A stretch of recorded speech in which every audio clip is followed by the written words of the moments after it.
بە سپۆنسەری فازلینگ باسی ڕۆژ پێشکەش دەکرێت.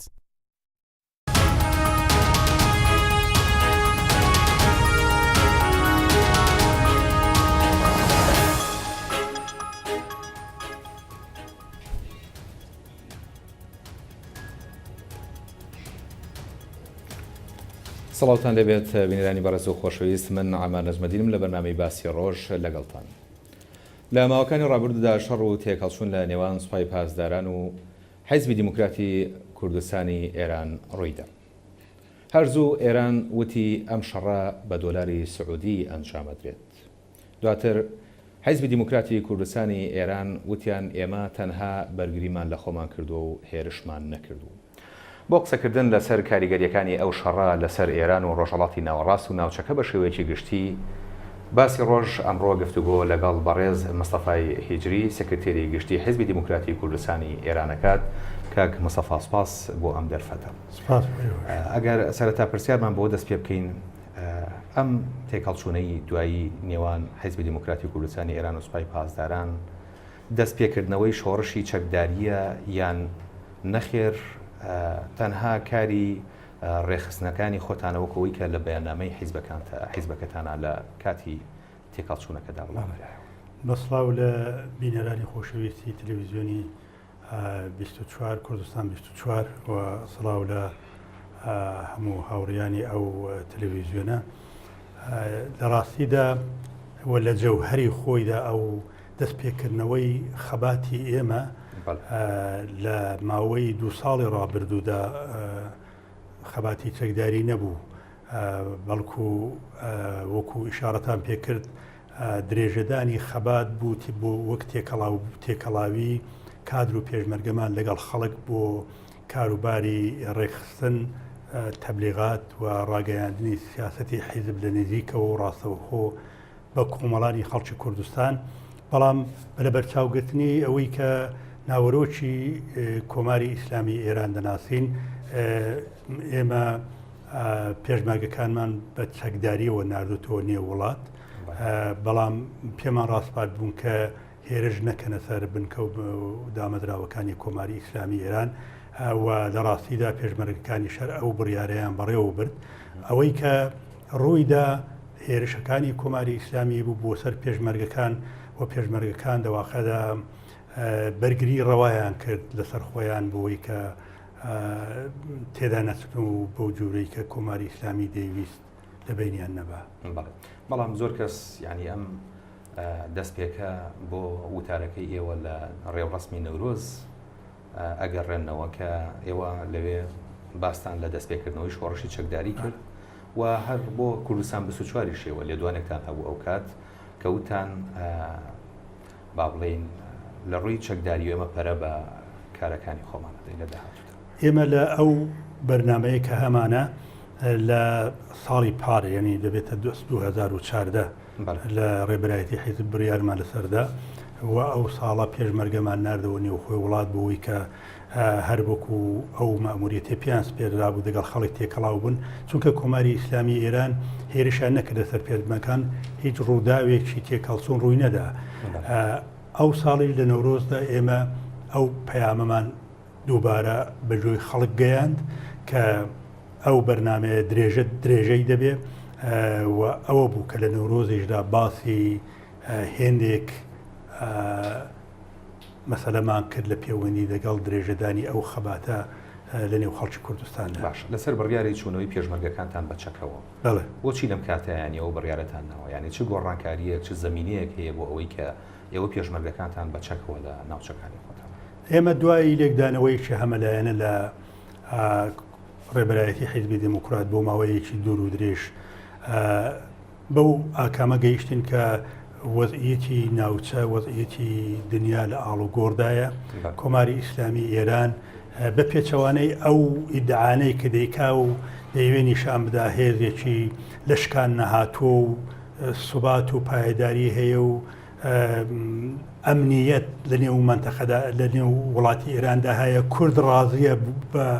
مافەکانی خۆی بۆیە دەنجی لێوە نایە. بەڵام ئێمە ئاگادار بووین کە کۆماری ئیسلامی ئێران لە ئەو پەڕی زەعف و لاوازی خۆیدایە چونکە کۆماری ئیسلامی دوای بە چۆکدا هاتنی لە مقابلی وڵاتانی پێنجی کۆیەک لەسەر پیتاندنی یۆرانیۆم مەجبوریان کرد قەراردادێک ئیمزا بکە. ئەو قەراردادە هێندێک گەمارۆکانی لەسەر لابرد بەڵام هەموو گەمارۆکانی لەسەر لا نەبردووە. ئەو دەمی خەڵک لە نێوخۆی ئێران پێشوازیان کرد لەو بەستنی قەراردادە بە هیوای ئەوەی کە کار و تێکۆشان و داهات بۆ خەڵک بەرفراوان بێتەوە. فەزای ئەمنیەتی کە لەسەر خەڵک زۆر تونند و تیژە بڕێک هێور بێتەوە، بەڵام هیچ کام لەوانە ڕووی نەدا. چاوەڕوانەکانی خەڵک جێبەجێ نەبوون، بۆیە ناڕەزایەتی خەڵک زۆرتر پەرەیگرت لە نێو خۆی منتەقەدا. ئەگەرچی کۆماری ئیسلامی ئەو پەیمانەی لەگەڵ وڵاتانی ئوروپایی و لەگەڵ ئەمریکا بە تایبەتی ئیمزا کرد، بەڵام دوای ئەوە لە ناوچەدا ژمارەیەکی دیکە دوژمن و نەیاری بۆ پەیدا بوو، چونکە کۆماری ئیسلامی ئێران ئوسوولەن وڵاتێکە کە قەیران خوڵقێنە هەم بۆ خۆی هەم بۆ وڵاتانی ناوچە. و بە پێی ئەو ئاگاداریانەیە کە ئێمە هەمان بوو دەمانزانی کە هێزەکانی کۆماری ئیسلامی ئێران ئەو هێزانانی کە لە سەرەتادا بە بیر و باوەڕ شەڕیان دەکرد ئەوانە هەمویان تووشی گەندەڵی بوونە، هەر کەسە لە فکری کۆکردنەوەی پارە و پوڵە و نایەنەوێ خۆیان بەکوش بدەن. بەڵام لە مقابلدا خەڵکی ئێران بە تایبەت گەلی کورد زۆر زیاتر لە ڕابردوو کۆماری ئیسلامیان ناسیوە. بووە بەجێدی کۆمەڵانی خەڵکی کوردستان داوایان لە ئێمە دەکرد کە ئێمە خەباتەکەمان بە شێوەیەکی دیکە دەست پێ بکەینەوە، چونکە کۆماری ئیسلامی ئێران ئامادەنیە هیچ نەوع مافێک بۆ گەلی کورد بسەلمێنێ. ئەوە بوو کە ئێمەش لەسەر ئەو لێکدانەوەیە و لەسەر داخوازی خەڵکی کورد لە کوردستانی ئێراندا ئەو خەباتەمان دووبارە دەست پێ کردەوە. بەڵێ ئێوە چه پشتگیرێکی نێودەوڵەتیتان هەیە بۆ دەست پێکردنەوەی ئەم خەباتە؟ ینی خۆتان نەزانن ئەم بابەتە هەروە بە ئاسانی ناچێتە سەرەوە، پێویستی بە هاوکاری و هەماهەنگی و ینی پشتگیری هەیە؟ ڕاستە ئەوە کارێکی وا قورسی احتیاجی بە یارمەتی زۆر لایەن هەیە، بەڵام ئێمە بەو نەتیجە گەیشتین دە پێش هەموو شتێکدا و لە پێشەوەدا کە چاوەڕوان بین لایەنێک یارمەتیمان بکە دەبێت لە پێشدا بۆ خۆمان وەکو هێزێک خۆمان بسەپێنین، خۆمان ڕابگەیەنین، نیشان بدەین، ئەو دەمێت چاوەڕوان بین کە لایەنی دیکە ئاوڕمان لێ بدەنەوە. بۆیە تاکو ئێستا هیچ لایەنێک یارمەتیمان ناکە، بەڵام ئێمە هەر بە ئیرادەی پێشمەرگە و کۆمەڵانی خەڵکی کوردستان ئەو خەباتەمان دەست پێ کردوێتەوە. بۆیم پرسیارم کرد ئەمریکا لە لێدوانێکە ڕایگەیان کە هیچ ئاگادار نین لە دەست پێکردنەوەی ئەو چالاکیانی ئێوە لە ڕۆژهەڵاتی کوردستان. دیارە ئەو چالاکیانە شتێک نین کە ئەمریکا نەیزانێت، چونکە لە هەموو ڕاگەینەکانی دنیا لە ڕاگەینە عەرەبیەکانی ئینگلیسیەکان لە هەمووی بڵاو بۆتەوە بە شێوەیەکی زۆر بەربڵاو قسەی لەسەر دەکرێت، یەکدانەوەی جۆرا و جووری لەسەر دەکرێت، بەڵام ڕەنگە لەباری سیاسیەوە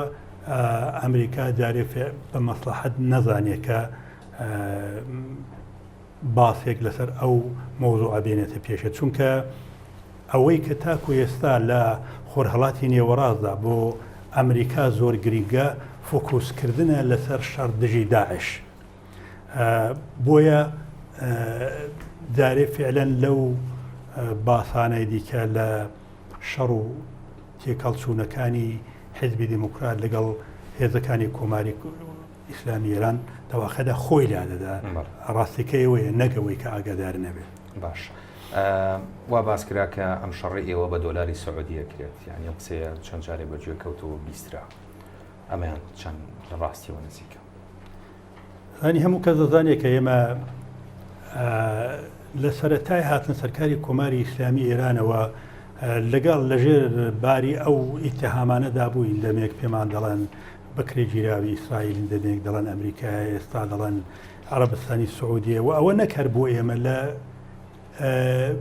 ئێرانی ژێر دەسەڵاتی کۆماری ئیسلامی ئێراندا هەر ڕۆژنامە نووسێک هەر تێکۆشەرێک کەمترین جیاوازی بیر و بۆچوونی لەگەڵ ڕژیمی کۆماری ئیسلامی ئێران هەبێ بلا فاصلە ئەو براندانەی لەسەردا دەنێن کە ئەوە وڵات دابەش دەکا ئەوە دژی شۆڕشە و حکمی دوور و درێژی زیندانیان بۆ دەدەن لە پەیوەندی دەگەڵ ئەو مەسەلەیەشدا کە سوپای پاسداران لەسەر حیزبی دیموکراتی کوردستانی ئێران دێڵێ هیچ ئەسڵ و بنەمایەکی نییە بۆیە ئێمە ئەو قسانە بە تەواوی ڕەت دەکەینەوە. باش لەسەر ئاسی ناوچەکە ئێران هەژمونی خۆی لە ناوچەکە دەرخستووە و سەپاندووە بە بیانووی شەڕی داعش زۆرێک لە شوێنەکانە دەستی هەیە لە عێراقا تەواجودێکی زیندوی هەیە لە سووریادا بە هەمان شێوە یعنی قسەیە هەیە لەسەرەوەی دوور نییە بۆ بەرژەوەندی خۆی سووریاش باتە قوربانی لە داهاتوودا پێت وانە لە ڕووی نێودەوڵەتیەوە سوودی لەمە وەرگرتووە ینی شەڕی داعشی کردو بە بیانوویەک بۆ خۆسەپاندنیان بۆ دەرخستنی هەیمەنەی خۆی و ئەمەش وای کردی بێت یعنی لایەنی نێودەوڵەتی دەنجی تەقەی ئێوە نەویستێت لە ناوچەکەدا ینی با بڵێن لایەنە نێودەوڵەتیەکان مەشغوڵ نەبن بە ناوخۆی ئێرانەوە ئەوەندەی مەشغوڵن بە ڕۆڵی ئێران لە شەڕی داعشدا. دیارە کۆماری ئیسلامی ئێران وەکو سیاسەتی هەمیشەیی خۆی ئەو شتانێکە لە پەیوەندی دەگەڵ مەسەلەی داعش و شەڕ لەگەڵ داعش باسی دەکات ئەوە بەشێکی زۆری درۆیە دەواقعدا کۆماری ئیسلامی ئێران لە دژی داعش شەڕی جدی ناکە بەڵکو یارمەتیدەری داعشە هەر بۆیە بەڵێ ئەمە هەر لە سەرتاوە ئاگدار بووینە کە کۆماری ئیسلامی ئێران لەو کاتەوە کە داعش وەکو گروپێک لە ئەلقاعیدە لە سووریا جودا بووە بە یارمەتی بەشار ئەسەد و حیزب الله یارمەتی دەری ئەو گروپە بوون گەورەیان کردەوە و لە پەیوەندی دەگەڵ مەسەلەی تەنانەت تەسلیمکردنی مووسڵیش بە داعش کۆماری ئیسلامی ئێران دەستی هەبوو بۆی کە بەهێزی بکە چونکە داعش قازانج و بەرژەوەندێکی یەکجار زۆری بۆ کۆماری ئیسلامی ئێران بووە و کۆماری ئیسلامی بە بیانووی حزوری داعش لە منتەقەدا توانیوێتی نفوذ و دەسەڵاتێکی زۆری خۆی لە عێراق لە سووریا و لە بەشەکانی دیکەی وڵاتانی خۆرهەڵات تەنانەت لە بەشەکانی دیکەی ناوچەشدا توانێت بیسەپێنێ داعش دەواقعدا نیعمەتێک بوو بۆ کۆماری ئیسلامی ئێران بۆیە لەو پەیوەندێدا ڕاز ناکە بەڵام ئەگەر بڵین کۆماری ئیسلامی بەهۆی داعشەوە نەوعێک شەرعیەت کەسب کردووە شەرعێتی بەدەستێناوە من وای نابینم لە عێراقدا دەگەڵەوەی کە نەفوزی هەیە بەڵام ئێستا ئەو نەفوز و دەسەڵاتیوی بووتە هۆی دابەشکردنی کۆمەلگای عێراق لە هەرێمی کوردستان دەگەڵەوەی کە پیان باشە دراوسێتی دەگەڵ ئێران بپارێزن بەڵام هەموو کورد لەو بەشەدا و بە حکوومەتی هەرێمیشەوە دەزانن کە کۆماری ئیسلامی ئێران چۆن دەستێوەردان دەکات لە کاروباری وان دوژمنیان بۆ دروست دەکات ئاژاوایان بۆ ساز دەکات لە نێو بەشەکانی دیکەی عێراقدا دەواقعدا سونەکان مخالفین و دژی ئەو دەسەڵاتی کۆماری ئیسلامین لە نێو شیعەکانیشدا تەنها گروپێکە کە کۆماری ئیسلامی یارمەتیان دەکات و دەسەڵاتیان بەدەستە ئێستا ئەو دووبەرێکیە بینی شیعەکانیش پەیدا بووە کە بەشێکیان دژی دەسەڵاتی کۆماری ئیسلامی و هێژمنی کۆماری ئیسلامین ئەگەر لە سووریا چاورێ دەکەین ڕاستە لە سووریەدا کۆماری ئیسلامی نفوزی هەیە دەسەڵاتی هەیە بەڵام ئەو بە قیمەتێکی یەکجار زۆری جانی و دارایی بۆ کۆماری ئیسلامی ئێرانتەوە بووە لە واقعدا شەڕی سووریا کە بەشێکی زۆری بە داهاتی کۆماری ئیسلامی ئێران هەڵدەسوڕێ بۆتە چاڵاوێک کە کۆماری ئیسلامی تێکەوتۆ و هەچەندەکان ناتوانێت ڕزگاری بێ یعنی سیاسەتی کۆماری ئیسلامی ئێران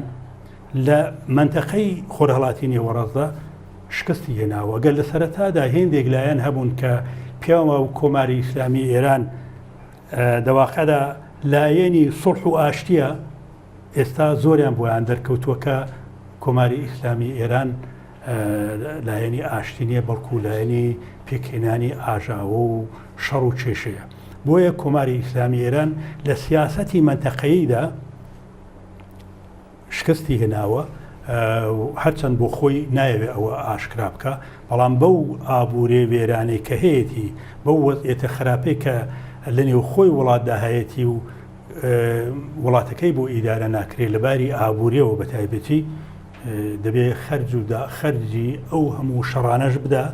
بۆیە کۆماری ئیسلامی ئێران کەوتۆتە ژێر بارێکی زۆر قورسی ئابووری مەشروعیەتەکەی خۆی لە منتەقەدا خەریکە لە دەست دەدا و پیلانەکانی بۆ خەڵکی منتەقە بۆ لایەنەکان بۆ دەوڵەتەکان بە تەواوی ئاشکرا بووە. باش لە ماوەکانی ڕابردووە ئێوە ژمارەیەک شەهیدتاندا کە ژمارەکە بەلای هەندێک کەسەوە زۆرە بۆ ئەو چالاکیانەی کە ئێوە هەتان بۆ لەو ناوچەیە. بۆچی ئەم ژمارە زۆری شەهید وە بۆچی لە زۆربەی شوێنەکانە بەسەر کەمی ناکەوت؟ دیارە ئەوەی کە بۆچی بەسەر کەمیدا دەکەون بەشێکی بۆ ئەوە دەگەڕێتەوە کە ڕێژیمی کۆماری ئیسلامی لە حزوری پێشمەرگەی حیزبی دموکرات لە نێو خۆی وڵاتدا زۆر ناڕەحەتە بۆیە لە هەر جێگایەکی شکی بردووە کە پێشمەرگەی لێیە هێزێکی پۆشتە و پەرداخت و زەبەلاحی لە هەموو دەوروبەر کۆ کردوتە و هێناوێتی تەواوی منتەقەی تەنیوە بۆیە ئەوە شتێکی زۆر سروشتیە کە پێشمەرگەی ما بکەوێتە بۆسە یا بکەوێتە گەمارۆدان شتێکی زۆر تەبیعیە بەڵام لەبارەی ژمارەی شەهیدەکانەوە دەگەڵەوەی کە ئەمیش لەگەڵتان بکە ژمارەی شەهیدەکان زۆرن بەڵام بۆ دەستپێکردنەوەی ئەو خەباتە دوای نزیکەی 20 ساڵ ڕاگررتنی خەباتی چەکداری پێم وابێ کە ئەگەر حیسابی بکەین و بەلەبەر چاوگرتنی ئەو بەرگریە کە لە خۆیان کردووە و ژمارەیەکی یەکجار زۆر لە هێزەکانی ڕێژیمیان کوشتووە ناکرێ حیسابێکی ئاوا زۆریشی بۆ بکەین. باش لە شەڕا زۆر جار ینی لایەنی شەڕکەر جیا لە شەڕی دەستەویە خەوە ڕوبەڕووبوونەوە شێوازی دیکە بۆ شەڕ بەکارێنە ئەویش زۆر جار پروپاگەندەیە لەم شەڕەیە زۆر جار ئەوە لەسەر ئێوە وترێت کە خەڵکی ڕۆژهەڵات لەگەڵ ئێوە نین لەم شەڕەدا بۆ نمونە لە سەوڵاوە ئەوترێت کە خەڵکی خۆیان ینی شوێنی پێشمەرگەکانیان ئاشکرا کردووە و کۆماری ئیسلامی ئێران لێیداوە. ینی قسەکەم لەسەرەوەیە تا چەند زەمینەی ڕۆشنەوەی پێشمەرگەکان ئەن پێشمەرگەی حیزبی دیموکراتی کوردستانی ئێران بۆ ینی ڕۆشنەوەیان بۆ ڕۆژهەڵاتی کوردستان لەم کاتە ڕەخساوە. لە ڕاستیدا لە هەموو شۆڕشێکدا لە هەموو بەشەکانی کوردستاندا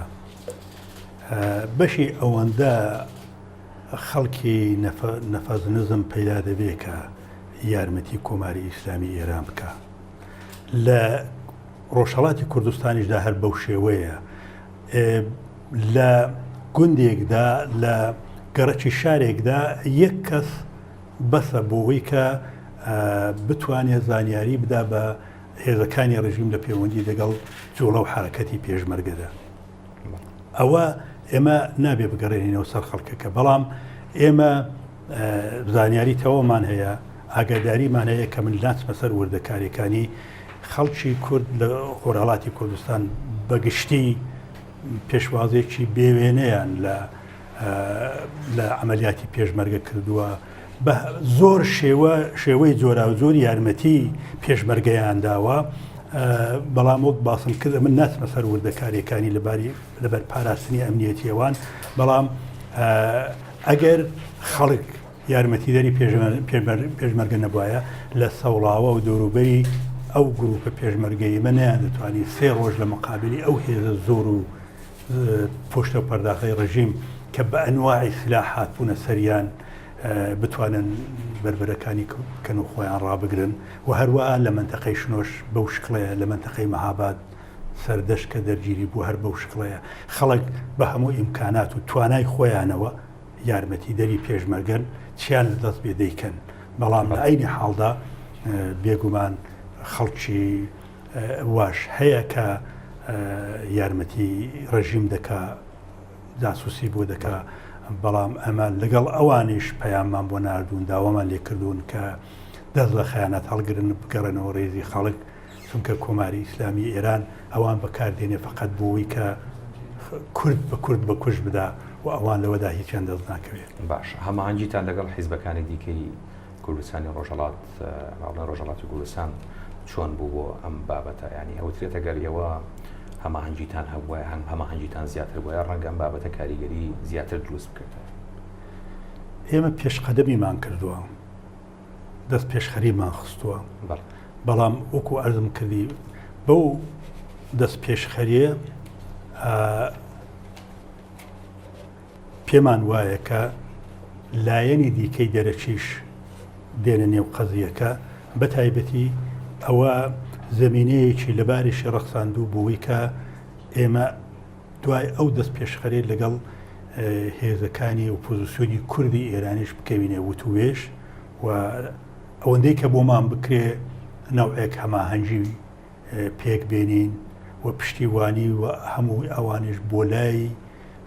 ئەو خەباتە نوێیە کە دەستی پێکراوەتەوە ڕابچێشین. باشە ئەم هەماهەنگیەکەی دەست پێەکە چکە ئێمە بینین لێرە و لەوێ هەر لە نێو حیزبەکانی ڕۆژهەڵاتی کوردستانە جۆرێک لە نەگونجاوی هەیە لە بۆچوونەکانتانە ینی ئەوەنەی ئێمە ئەیبیسین هەنێک پیوە زەمینەی دەستپێکردنەوەی خەباتی چەکداری هێشتا گۆنجاو نییە فراهەم نییە لەبەرەوەی ئەو بارودۆخی ڕەنگە بۆ پارچەکانی دیکەی کوردستان هەڵکەوت بێت لە کاتی ئێستا بۆ ڕۆژهەڵاتی کوردستان هەڵ نەکەوتەوە بۆیە هێشتا زووە بۆ ئەم بابەتە. دیارە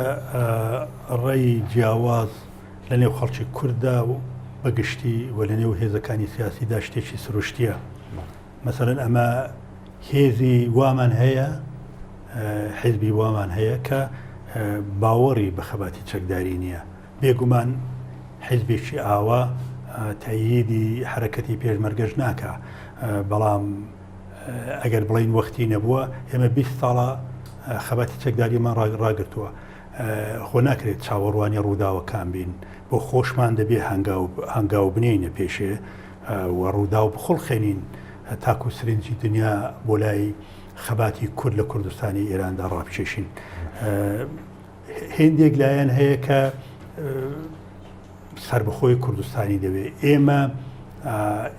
خەبات دەکەین بۆ ئێرانێکی دموکراتیکی فێدراڵ کە دەوێدا نەتەوەی کورد و باقی نەتەوەکانی دیکە حکوومەتی خۆجێیان هەبێ. ینی من پێم وابێ لەگەڵ حرمەتم بۆ نەزەری هەموو ئەو لایەنانە ئەو بە معنای ئەوەی نییە کە پشتیوانی نەکەن بەڵام هەر ئەو هێزانش پشتیوانی خەباتی حیزبی دیموکراتیان کردو بەڵام ڕەنگە هێندێک تێبینیان هەبێ کە شتێکی زۆر سروشتیە و ئێمەش ئەو تێبینیانە لەلایەن هەموو دڵسوزانی کورد و بەهێند وەردەگریەکە ڕەنگە جیاوازیەکی زۆر بکات کاکە مەستەفا بۆ نمونە هەندێک لەوانە داوای گفتوگۆکەن لەگەڵ حکوومەتی ئێرانە بۆ چارەسەرکردنی شەش. لە ڕاستیدا ئەوانەی کە داوای گفتوگۆ دەکەن ئەزمونێک دووبارە دەکەنەوە کە پێشتر کراوە. ئێمە لە حیزبی دیموکراتی کوردستانی ئێراندا لە سەرەتای هاتن سەرکاری کۆماری ئیسلامی لەگەڵ کۆمەڵێک لە هێزەکانی دیکەی ئۆپۆزیسیۆنی ئێرانی کە ئەو دەمی لە کوردستاندا حزوریان هەبوو هەیەتی نوێنەرایەتی گەلی کوردمان پێکەیان لەگەڵ کۆماری ئیسلامی ئێران کەوتینە وتوێژ بەڵام دوای ساڵێک بۆمان دەرکەوت کۆماری ئیسلامی فقط ویستوێتی لەو ساڵەدا کات بەدەست بێنێ بۆ کۆکردنەوەی هێزە بڵاوەکانی خۆی و ئەوەی کرد و هێرشی کردەوە سەر کوردستان. بە دوای ویدا دوای شەڕی 8 ساڵەی ئێران و عێراق کە ئێران لەو شەڕەدا شکستی خوارد و خومینی بە قەولی خۆی جامی زەهری شکستی خواردەوە داوەتیان کرد لە حیزبی دموکرات کە بەشدار بێ لە وتوێژدا. ئێمە شەهید دکتۆر قاسم و بە حسابی ئەوەی کە کۆماری ئیسلامی ئێران ئێستا لە شەڕی ئێران و عێراقدا شکستی خواردووە کەوابوو دەیەوێ جارێکی کە دەگەڵ خەڵکی خۆی ئاش بێتەوە پێشنهادی وتوێژمان قبول کرد بەڵام ئەویش دەرکەوت بەداخەوە نەک وتوێژ بەڵکو پیلانێک بوو بۆەوەی کە دکتۆر قاسم و لەداو بخەن. ئەو ئەزمونە پێشتر هیچ سوودێکی نەبووە. ئێمە هیچ گومانمانێت لەوە بە دواش سوودێکی نابێ و و ئەو لایەنش کە دەیەوێ حەول بدا کە بە وتوێژ مافێک بۆ کورد وەربگرێ پێم وابێ هیچ نەتیجەیەکی زیاتر لەوە دەست ناکەوێ کە لە وتوێژەکانی پێشوودا ئێمە دەستمان کەوتووە. باشە ئێوە پێشتر ژمارەیەکی زۆر هێستان هەبوو حەزبی دیموکراتی کوردستانی ئێران کە نزیکی 15,000 پێشمەرگە خەمڕانرا. بۆچی ئەو کات ئێوە ئەو کات ینی کە هێستان هەبوو خۆتان هەبوو بۆچی ئەو کات گفتوگۆتان نەکرد ینی ئەو گفتوگویانەکەی شارم پێکرد لەو کاتەدا بوو بەڵام کۆماری ئیسلامی ئێران باوەڕی بۆ توێژ نییە. کۆماری ئیسلامی باوەڕی بە مافی نەتەوەی کورد نییە نەکەر نەتەوەی کورد. کۆماری ئیسلامی باوەڕی بە هیچ بیر و بۆچوونێک نییە کە کەمترین جیاوازی لەگەڵ بیر و بۆچوونی بیتی ڕاهبەری هەبێ. هەر ئێستا ئێمە دەبینین زۆر لە تێکۆشەرانی فارس حتا ڕێبەرە ئاینیەکانی شیعە لە زیندان و لە ژێر ئەشکەنجەدان لە حاڵێکدا ئەوانە دۆستان و هاوپەیمانان و وەفادارانی کۆماری ئیسلامی ئێران بوونە لە دامەزرانی ئەو کۆمارەدا کاریان کرد و زیندانیان کێشاوە لە زمانی شایدا بەڵام بە کەمترین جیاوازی بیر و بۆچوون کەوتونەتە ژێر ئەشکەنجە و بێحورمەتی. چارەنووسی ئایەتوڵا مونتەزری جێگری خوبینی دەبینین، ئایەتوڵا کەڕوبی دەبینین کە سەردەمانێک سەرۆکی پارلمان مەجلیسی شورای ئیسلامی ئێران بووە، میر حوسێنی موسەوی سەرۆکوەزیری ئێران بووە بەڵام بەتەنها بە ڕەخنەیەک لە کۆماری ئیسلامی ئێران ئەو وەزعیان بەسەر هاتووە. یعنی شتێکی زۆر سەیر نییە ئەگەر کۆماری ئیسلامی ئێران مافی کورد نەدا چونکە ئوسوولەن ئەوان باوەڕیان بە دیموکراسی و ئازادی و هیچ کام لەو مافانە نییە کە ئەو ڕۆکانە کورد داوای دەکەن. زۆر باشە من پرسیارێکی لەکەم بەڵام ئێمە ناوبڕێکمانە بێت دوای ناوبڕەکە وەڵامەکە وەرەگرینەوە. ئۆپۆزیسیۆنی ئێرانی کە هەمومان نەزانین وڵاتی ئێران ژمارەیەک لە ئۆپۆزیسیۆنی تیاجیا لە کورد چۆن لەم جمو جوڵانەی ئێوە دەڕوانن وەڵامەکە وەرەگرینەوە دوای ناوبڕێک. بینەرانی بەڕێز دوای ناوبڕێکی کورد ئێمە گەڕێنەوە.